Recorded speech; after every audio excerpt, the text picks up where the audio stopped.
All right, what's that old line? If it sounds too good to be true, it probably is. The notion that with these rescues we've had and limitless FDIC backing for depositors at various banks that have gotten that rescue, that, well, American taxpayers won't pay for it. Senator James Lankford of Oklahoma says, that doesn't add up.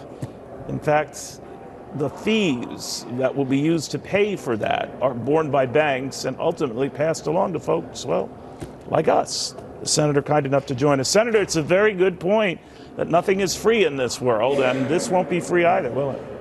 No, it won't be, and I'm just tired of the Biden administration saying no taxpayers are going to be affected by this. Banks would be very excited to know they no longer have to pay taxes, apparently, on it. And for all of us that use a bank, we're going to get additional fees of all types on it to be able to offset the cost on this. And quite frankly, community banks that are under $10 billion, they're carrying a heavy percentage of this. The larger the bank is, obviously they've got lots of ways to be able to accept out of it. So every bank's going to be affected by this, but banks in my state in rural Oklahoma are going to have to help bail out a bank in San Francisco and in New York for the actions that they took for being in cryptocurrency and not being able to watch out in basic supervision from their board. Senator, many of your colleagues are saying that the law of unintended consequences is already bearing out now. A lot of regional, smaller banks, maybe many in your fine state, are under immense pressure as depositors begin to bolt to bigger banks because that's where they feel their money is better protected. Any plan that you think should be in place to protect those banks through no fault of their own, seeing customers run?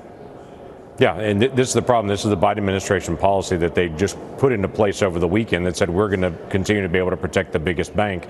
The intended or unintended consequence of that is if you've got above $250,000 now, they're now thinking, well, let me put it in a bigger bank because they're going to automatically be bailed out no matter how much is there and not put in a community bank. So we're seeing something shift over to be able to hurt community banks. This administration is either intentionally or unintentionally hurting community banks all over the country based on their knee-jerk reaction to go bail out a big bank in San Francisco and another one in New York.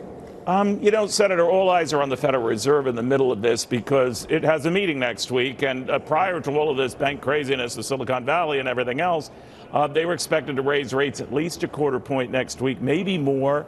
Now it's a 50-50 call in the markets where maybe they don't do it at all. If they don't do it at all, what would you think of that?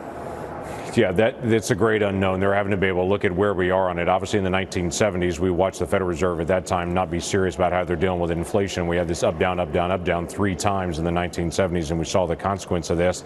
They've already come out and said, hey, we've learned the lesson of the 70s on it, but now the Federal Reserve and the FDIC are actually causing this issue with banking as well in their overreaction. So there are a lot of things that are all falling into place here. And again, we're dealing with human beings that do make mistakes, but all of us suffer consequences for that. Senator, thank you very